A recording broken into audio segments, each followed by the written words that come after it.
Welcome back guys, स्वागत है तुम्हारा एक बार फिर से ब्लेंडर डे 4 में।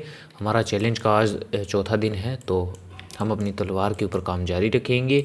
आज हम बनाने वाले हैं इसका जो ये हैंडल है उसके ऊपर मॉडलिंग करने वाले हैं। जो पिक्चर के अंदर जो हमने डिज़ाइन देखे थे उन्हें हम इसके ऊपर बनाएंगे। स्कल्पटिंग के द्वारा नहीं बनाएंगे, हम इसे टेक्सचर के द्वारा बनाएंगे। स्कल्पटिंग की इसके अंदर कोई ज़रूरत नहीं है, हम इसके अंदर टेक्सचरिंग का उपयोग करेंगे। तो इसके अंदर हमें एक सब डिवीज़न मॉडिफायर लगाना पड़ेगा। तो जिन लोगों को सब डिवीज़न सरफेस के बारे में कोई पता नहीं है, मैं पहले उनको बता देता हूँ कि सब डिवीज़न सरफेस होता क्या है। तो मैं पहले एक क्यूब ले लेता हूँ। तो जैसा कि तुम्हें दिखाई दे रहा है कि 3D स्पेस के अंदर हमारे पास एक डिफ़ॉल्ट क्यूब है और इसके ऊपर मैं तुम्हें सब डिवीज़न सरफेस मॉडिफायर को इस्तेमाल कर दिखाऊंगा। तो तुम्हें सबसे पहले तो ये जो सिरिंज सी दिख रही है इसके ऊपर जाना है और ऐड मॉडिफायर के ऊपर क्लिक करना है। सर्च के अंदर तुम्हें टाइप करने की ज़रूरत तो नहीं पड़ेगी, ऊपर ही ऊपर सब डिवीज़न सरफेस है। अगर तुम्हारे नहीं आया है तो तुम सर्च कर सकते हो, सब डिवीज़न सरफेस तुम्हें मिल जाएगा। सब डिवीज़न सरफेस का इतना ही काम है कि अब जैसे ही हमने इस मॉडिफायर को अप्लाई तो नहीं किया है, खैर लगाया ही है। लगाने के बाद इसके जो कॉर्नर्स हैं वो बहुत ही ऐसे मतलब छोटा हो गया है और स्मूथ नहीं है, बिल्कुल अजीब सा लग रहा है। तो जैसे ही हम इस नंबर को बढ़ाएंगे, जो लेवल व्यू पोर्ट और रेंडर, इन दोनों में डिफरेंस इतना ही है। रेंडर का मतलब है कि जब सीन को हम रेंडर करेंगे यानी कि फाइनल प्रोजेक्ट की ओर ले जाएंगे, और व्यू पोर्ट का मतलब है कि जो हम अब देख रहे हैं। तो अभी फ़िलहाल मैं तुम्हें दिखा रहा हूँ, तो मैं व्यू पोर्ट नंबर को ही आगे बढ़ाऊँगा।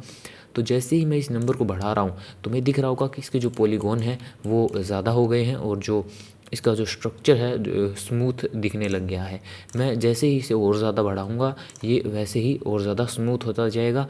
अगर एडिट मोड के अंदर हम जाकर देखें तो इसके इन वर्टिसेस में कोई डिफरेंस नहीं है, ये उतने ही हैं। लेकिन जो हमारा ओवरऑल जो इस क्यूब का साइज़ है उसके अंदर डिफरेंस आ गया है।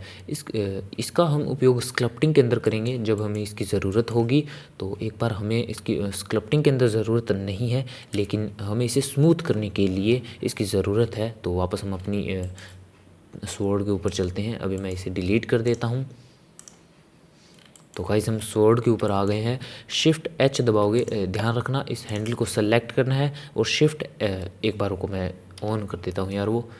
हाँ, अब जो भी मैं की प्रेस करूँगा वो तुम्हें यहाँ नीचे कोने में दिखाई देगी। और हम अपने इस हैंडल को सेलेक्ट करते हैं और शिफ्ट एच दबाएंगे तो ये क्वारंटाइन हो जाएगा, बाकी सब हाइड हो जाएंगे। उन सभी को वापस लाने के लिए हमें ऑल्ट एच दबाना है, तो बाकी सारी चीज़ें वापस आ जाएंगी। लेकिन हमें अभी वो नहीं चाहिए, तो हम शिफ्ट एच दबाएंगे और सिर्फ अभी इसी को रखेंगे। तो अब अगर तुम्हें ये दिखाई दे रहा है तो अगर हम इसके ऊपर sub division surface modifier apply करेंगे तो ये बहुत ही मतलब भद्दा हो जाएगा। लेकिन हमें ऐसा नहीं चाहिए, हमें स्मूथ चाहिए बट इसके ओरिजिनल शेप के अंदर। तो एक बार मैं सब डिवीज़न मॉडिफायर को डिलीट कर देता हूँ और एडिट मोड के अंदर चलते हैं। अब दिक्कत ये थी कि जो हम सब डिवीज़न सरफेस लगा रहे थे वो फैल रहा था, हमारी ओरिजिनल जो शेप है उसके अंदर नहीं रह रहा था। उसका मेन कारण जो मेन रीज़न है वो ये है कि इसके अंदर जो अभी वर्टिसेस हैं, जो ये एज हैं, ये बहुत कम हैं। तो हमें इन्हें ऐड करना होगा और ऐड करने के लिए मैंने तुम्हें एक शॉर्टकट बताया है, कंट्रोल आर। जो लूप कट हम लगाते हैं वो जो इसके कॉर्नर हैं इनके ऊपर लगाने होंगे। तो मैं तुम्हें करके दिखाता हूँ, वैसे तो तुम्हें समझ नहीं आएगा। जैसे ही तुम कंट्रोल आर दबाओगे जो येलो लाइन दिख रही है ना, इसी को हमें इनके ऊपर जो पास में लगाना है। तो सबसे पहले तो एक मैं यहाँ लगा देता हूँ, एक यहाँ, और कंट्रोल आर दोबारा से, और एक यहाँ, कंट्रोल आर। हम जितना इन्हें पास पास रखेंगे उतने ही ये स्मूथ भी रहेंगे और वैसे इसकी शेप भी नहीं ख़राब होगी। तो हमें वैसा ही चाहिए, इसकी शेप को हमें ख़राब नहीं करना है, बट हमें इसकी ज़रूरत भी है सब डिवीज़न की। कंट्रोल आर प्रेस करोगे तो हमारा लूप कट लग जाएगा, जैसे कि तुम्हें दिख ही रहा है। इस साइड का तो हो गया है, अब बारी है इस साइड की। कंट्रोल आर, इसके ज़्यादा पास मत ले जाना वरना वो शार्प का शार्प ही रहेगा, तो वो हमारे सब डिवीज़न सरफेस किसी काम का नहीं होगा। इसके थोड़ा नज़दीक लेकर जाना है तुम्हें।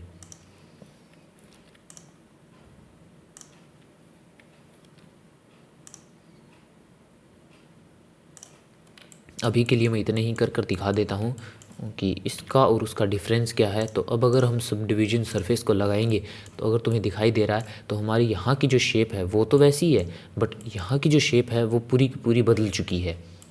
मतलब हमें इस शेप को वैसा का वैसा बनाने के लिए इसके ऊपर भी लूप कट लगाने होंगे। तो मैं उन्हें कर लेता हूँ तब तक, और तुम भी कर लो। तो गाइस यार मैंने इन सभी के ऊपर लूप कट लगा लिए हैं। तो अब इसके ऊपर सब डिवीज़न सरफेस को लगा कर देखते हैं कि ये कैसा लग रहा है। सर्च करने की ज़रूरत नहीं है, ऊपर ही ऊपर आ गया है। इसका शेप अब थोड़ा सा ख़राब है, लेकिन हम जैसे ही इस नंबर को बढ़ाएंगे व्यू पोर्ट को तो इसका शेप अब ओरिजिनल के जैसा ही है, लेकिन स्मूथ भी है। ओरिजिनल भी है लेकिन उसके साथ स्मूथ भी है, और ऐसा ही हमें चाहिए था। अब बारी है उन बाकी सब चीज़ों को सेट करने की। तो हम Alt H दबाते हैं तो वापस से हमारी पूरी की पूरी तलवार आ जाएगी। और अब हमारा जो पीछे का हैंडल है, जो अगर तुमने इमेज को ध्यान से देखा है तो उसके जो इस हैंडल के पीछे जो ये लगा हुआ है इसके ऊपर भी थोड़े बहुत डिज़ाइन हैं, तो हम उनको भी बनाएंगे। तो सबसे पहले तो हम इसे सेलेक्ट करेंगे, टैब दबाएंगे एडिट मोड के अंदर जाने के लिए, और वही कंट्रोल R दबाएंगे। और इसे जैसे ही तुम माउस का जो स्क्रॉल व्हील है उसे घुमाओगे तो तुम्हारे जो लूप कट हैं वो अपने आप ऐड होते जाएंगे। तो तुम्हें बस उसे घुमाना है और 3 लूप कट को ऐड करना है और क्लिक करना है, और हमारे 3 लूप कट ऐड हो जाएंगे। अब बारी है हमारे एज मोड के अंदर जाने की, और एज मोड के अंदर जाने के बाद हमें इसे ओल्ट प्रेस करना है। और जैसे ही तुम ओल्ट प्रेस कर कर देखो, ओल्ट प्रेस करना है और जैसे ही तुम इसे सेलेक्ट करोगे तो ये पूरा का पूरा जो एज का ग्रुप है वो सेलेक्ट हो जाएगा। और ऐसे ही हमें इस साइड वाले के पास करना है, शिफ्ट और दबाना है तुम्हें, ओल्ट शिफ्ट, तो ये दोनों सेलेक्ट हो गए। और वैसे ही ओल्ट शिफ्ट क्लिक करोगे तो ये भी सेलेक्ट हो गया। अब बारी है कंट्रोल B यानी कि बेवल करने की। इसे इतना बहुत है बेवल करने के बाद अब बारी है इन्हें एक्सट्रूड करने की। और एक्सट्रूड करने के लिए हम ई का यूज़ नहीं करेंगे, हमें यहाँ जो लेफ़्ट साइड के अंदर जो टूल हैं उनका यूज़ करेंगे। तो जो एक्सट्रूड अलोंग नॉर्मल है इसका हमें यूज़ करना है, और इसके अंदर बहुत सारे टूल और हैं। तो ध्यान रखना, अगर तुम्हारे अंदर ये नहीं आ रहा है तो तुम्हें लेफ़्ट क्लिक को दबाए रखना है, और जैसे ही तुम इसे दबाए रखोगे तो तुम्हें इतने सारे ऑप्शन मिलेंगे जिसके अंदर तुम्हें एक्सट्रूड अलोंग नॉर्मल्स को यूज़ करना है। इसे सेलेक्ट करने के बाद तुम्हें एक येलो हैंडल दिखेगा, और जैसे ही तुम इसे प्रेस करोगे यानी कि आगे और पीछे करोगे तो तुम्हें ये एक्सट्रूजन दिखाई देगा। और हमें इसे अंदर की तरफ करना है, तो तुम्हारे हिसाब से इसे सही से कर लेना, तुम्हें कितना करना है। मेरे हिसाब से इतना बहुत है, और मैंने इसके अंदर ये डिज़ाइन बना दिया है। अब इसके अंदर भी हम एक सब डिवीज़न सरफेस लगाएंगे, तो हमें वही चीज़ दोबारा से करनी होगी जो हमने हमारे हैंडल के ऊपर की थी। तो इन सभी के ऊपर जो कि वर्टिसेस हैं, वर्टिसेस सिलेक्टेड मोड के ऊपर आते हैं, और अब बारी है इनके ऊपर लूप कट लगाने की। तो कंट्रोल R, और वापस से हमें वही चीज़ को अप्लाई करना है जो हमने उस हैंडल के ऊपर की थी। तो मैं इस सारे के सारे के ऊपर करने के बाद मैं तुमसे दोबारा से मिलता हूँ, तब तक के लिए।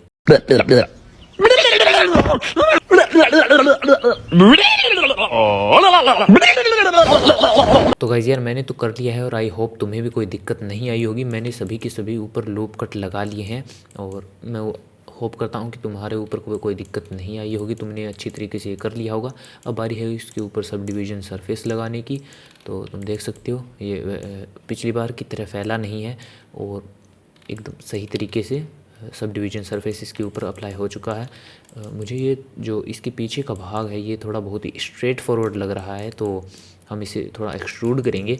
तो एक्सट्रूड करने के लिए हम वापस से एडिट मोड के अंदर जाएंगे, और जो सामने वाली जो वर्टिसेस हैं उन्हें सेलेक्ट करेंगे, ओल्ड प्रेस करोगे और साथ में इसके ऊपर क्लिक करोगे तो ये सारा का सारा जो ग्रुप है वो सिलेक्ट हो जाएगा।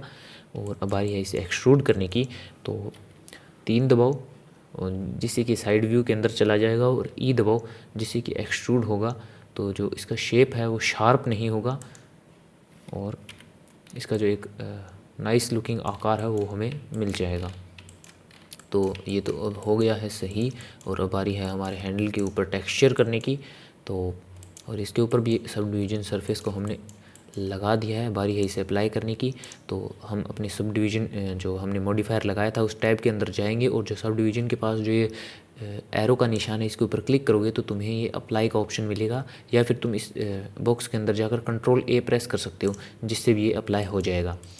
तो हमें इसके ऊपर भी यही अप्लाई करना है, और इन दोनों के ऊपर हमने ये अप्लाई सब डिवीज़न सरफेस को अप्लाई कर दिया है। तो गाइस अब बारी है हमारे हैंडल को यूवी अनरैप करने की, यानी कि जब हम इसके अंदर टेक्सचर करेंगे तो जो इसके पार्ट हैं, यानी कि जो इसका फ्रंट फेस है, जो बैक फेस है, हम इन सबको अलग करेंगे। इनको अलग करने के बाद ही हम इनके ऊपर टेक्सचर पेंटिंग करेंगे, वो थोड़ा आसान होगा। तो एडिट मोड के अंदर चलते हैं। सबसे पहले तो मैं इस क्यूब को सेलेक्ट करूँगा और Shift+H दबाकर इसे क्वारंटाइन करूँगा, यानी कि और बाकी सब चीज़ों को हाइड करेंगे और सिर्फ इसे ही हम ऑन रखेंगे। और टैब दबाकर मैं एडिट मोड के अंदर जाऊँगा और इसके बाहर का जितना भी एज है इसे तुम्हें सेलेक्ट करना है। और इसे तुम्हें सेलेक्ट करने के लिए जो इसके कोने के ऊपर जो ये सबसे पहले तुम्हें एज मोड के अंदर जाना है, और एज मोड के अंदर जो इसकी कोने के ऊपर ये जो एज बने हुए हैं इसे ऑल्ट के साथ तुम्हें प्रेस करना है, तो ये पूरा का पूरा एक सर्कल सेलेक्ट हो जाएगा। जैसे ही तुम ऑल्ट प्रेस करोगे और लेफ़्ट क्लिक करोगे माउस से तो ये पूरा का पूरा सेलेक्ट हो जाएगा। उसके बाद तुम्हें Ctrl+E दबाना है और मार्क सीम के ऊपर क्लिक करना है, तो ये इसका ऊपर का जो फेस है वो सिलेक्ट हो जाएगा। तो अब हमें ऐसे ही इसके नीचे करना है, जो इसके नीचे की तरफ जो लाइन है उसे हमें सेलेक्ट करना है। उसे सेलेक्ट करने के लिए तुम्हें ऑल्ट दबाना है और इसके लेफ़्ट क्लिक करना है माउस से, तो ये भी पूरा का पूरा एज सेलेक्ट हो जाएगा। और सेम उसी तरह से हमें Ctrl+E करना है और मार्क सीम करना है। तो हमारे ऊपर और नीचे के तो सेलेक्ट हो गए हैं, अब बारी है साइड से करने की। तो साइड से करने के लिए हमें सबसे पहले तो इनको सेलेक्ट करना है, ऑल्ट प्रेस करेंगे और इसको सेलेक्ट करेंगे। ये मैंने थोड़ा ज़्यादा कर लिया, तो हम इसको सेलेक्ट करेंगे।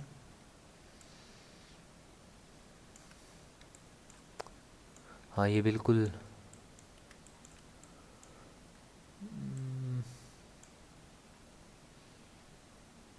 सही है। Ctrl+E करेंगे और मार्क सीम करेंगे।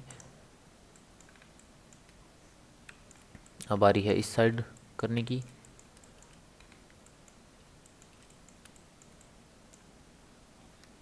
ऑल्ट एंड ये सेलेक्ट हो गया, Ctrl+E और मार्क सीम। तो अब बारी है हमारी यूवी टैब को खोलने की। तो इस टैब को खोलने के लिए तुम्हें सबसे पहले अपने ब्लेंडर के यहाँ इस कोने पर जाना है, और यहाँ जब ये निशान बनकर आ जाए, प्लस का निशान जब भी बनकर आए, तुम्हें अपने लेफ़्ट क्लिक को दबाए रखना है और ऐसे स्लाइड करना है, जिससे कि एक और नई विंडो खुल जाएगी। और इस ब्लेंडर के आइकन के नीचे जो ये निशान है इसके ऊपर हमें यूवी एडिटिंग के ऊपर जाना है, यूवी एडिटर को जैसे ही सिलेक्ट करोगे तो हम यूवी टैब के अंदर आ जाएंगे। और अब हमें अपने सारे वर्टिसेस को सेलेक्ट करना है। तो वर्टिसेस को सेलेक्ट करने के लिए हम ए प्रेस करेंगे। इसे यूवी अनरैप करने के लिए तुम्हें ए प्रेस करना है। इन सब को सेलेक्ट करने के बाद राइट क्लिक करना है और यूवी अनरैप पर क्लिक कर देना है। अब इन सब को अनरैप करने के बाद बारी है इसके अंदर टेक्सचर को अप्लाई करने की। टेक्सचर को अप्लाई करने के लिए सबसे पहले तो हम एक और नई विंडो खोलेंगे। विंडो खोलने का तरीका वही है, शेडर एडिटर के अंदर जाएंगे और एन प्रेस करेंगे, जिससे कि विंडो गायब हो जाएगी, और न्यू पर क्लिक करेंगे, जिससे कि हमारे पास दो टेक्सचर ऑलरेडी है। ये जब तुम न्यू के ऊपर क्लिक करोगे तो दो टेक्सचर हमारे पास हमेशा होते ही हैं, एक है प्रिंसिपल BSDF और एक है मटेरियल आउटपुट। मटेरियल आउटपुट तो हमें आउटपुट दिखाएगा कि जो भी हम मटेरियल इसके ऊपर अप्लाई करेंगे वो जो इसके ऊपर कैसा दिख रहा है। और जो इसका बेस कलर है इसको अगर हम चेंज करेंगे तो इसका जो बेस कलर है वो चेंज हो जाएगा, लेकिन अभी हम वो नहीं करने वाले। सबसे पहले हम Shift+A प्रेस करेंगे और सर्च के ऊपर क्लिक करेंगे, चेकर टेक्सचर जो चेस होता है ना, चेस की तरह ही है, उसके डब्बे में तुम्हें दिखा दूंगा। और इसको चेकर टेक्सचर का जो कलर है इस कलर को हम बेस कलर के साथ जोड़ देंगे। और अब बारी है टेक्सचर कोऑर्डिनेट की। एक नया टैब खोलेंगे जिसका नाम है टेक्सचर कोऑर्डिनेट। इस टैब को खोलेंगे और जो हमने अभी यूवी अनरैप किया था, तो जो इसका यूवी जो पॉइंट है इसे हम इस वेक्टर के साथ जोड़ देंगे। तो अगर अब हम इसे मटेरियल प्रीव्यू के अंदर देखेंगे तो हमें इसका जो ये डब्बे हैं ये दिखाई दे रहे हैं, जो कि चेस के अंदर होते हैं। लेकिन ये कुछ ज़्यादा ही हैं, तो हमें इन्हें स्केल डाउन करना होगा। स्केल डाउन करने के लिए हमें वापस टैब दबाकर इसके एडिट व्यू में जाना होगा और अब इन्हें हमें स्केल करना है। हम जैसे जैसे स्केल करेंगे तो ये डब्बे अपनी सही पोजीशन के अंदर आना शुरू हो जाएंगे। और अगर तुम्हें दिख रहा है तो ये अपनी पोजीशन के अंदर सही तरीके से आ चुके हैं। मैं अगर तुम्हें टैब दबाकर दिखाऊं तो ये देख लो, इतने बड़े नहीं हैं और ये भी पूरे सही तरीके से नहीं आए हैं। तो इन्हें करने के लिए मैं वापस एडिट मोड के अंदर जाऊंगा, एस प्रेस करूंगा और एक्स प्रेस करूंगा। राइट क्लिक कर कर तुम अपने काम को वापस पहले जैसा कर सकते हो, वो अप्लाई नहीं होता है। एस दबाएंगे और वाई प्रेस करेंगे, जिससे कि हम इन्हें एडजस्ट करेंगे और मेरे हिसाब से बिल्कुल सही है। हमारे ऊपर वाले डब्बे तो सही हो गए हैं, लेकिन जो कोनों के ऊपर जो डब्बे हैं वो अभी भी थोड़ा सा अजीब से लग रहा है, क्योंकि जो ऊपर वाले डब्बे हैं वो थोड़े छोटे हैं और जो साइड वाले डब्बे हैं वो थोड़े बड़े हैं और चोर्स नहीं लग रहे हैं। और उन्हें सही करने के लिए हम वापस से एडिट मोड के ऊपर जाएंगे, इन सभी को सेलेक्ट करेंगे और इनमें से जो ये छोटे वाले हैं यही हमारे जो साइड वाले हैं वो हैं डब्बे। तो इन्हें सेलेक्ट करने के लिए हम एल प्रेस करेंगे और इन्हें हम छोटा या बड़ा करेंगे, जिससे कि ये भी एडजस्ट हो जाएंगे। हाँ, ये सही है। और दोबारा मैं इसे सेलेक्ट करूँगा, वापस एल प्रेस करूँगा और ये भी सिलेक्ट हो जाएगा। और अब हम इस साइड का जो ये डब्बा है हम इसे एडजस्ट करेंगे, तो एस और वाई, मेरे हिसाब से डब्बे एडजस्ट हो गए हैं।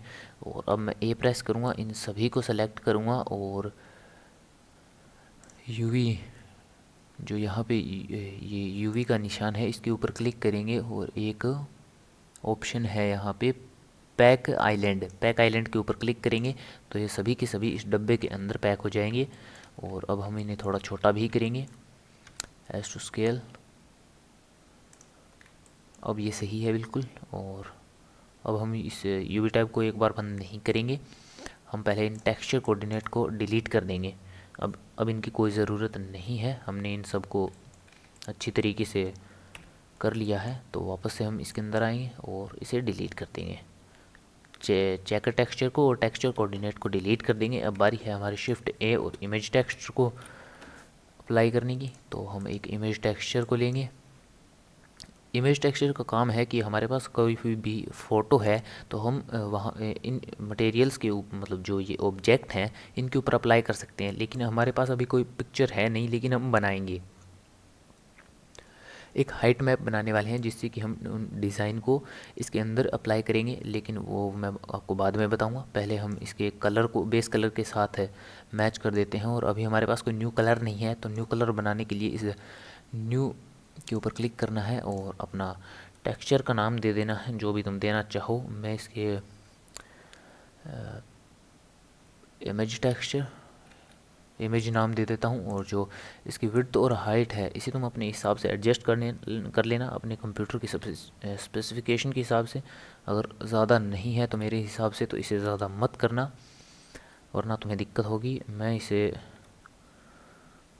2048 रख लेता हूँ 2K रेजोल्यूशन। अगर ज़्यादा करोगे तो तुम्हारी जो टेक्सचर है वो पिक्सेलेट नहीं होगा, और अगर कम करोगे तो वो पिक्सेलेट होगा। इससे तो कम मत ही करना वरना थोड़ी सी जो हमारी पेंटिंग है वो अच्छी नहीं होगी। तो थोड़ा ध्यान रखना इस बात का। तो गाइस यार, टेक्सचर पेंटिंग को हम डे 5 में कंटिन्यू करेंगे और अगली वाली वीडियो लास्ट होगी। तो अगली वाली वीडियो के अंदर तुम्हारी स्वॉर्ड तैयार हो जाएगी। तो मिलते हैं अगली वीडियो में, तब तक के लिए अगर चैनल को सब्सक्राइब नहीं किया है तो कर लो। मिलते हैं अगली वीडियो में।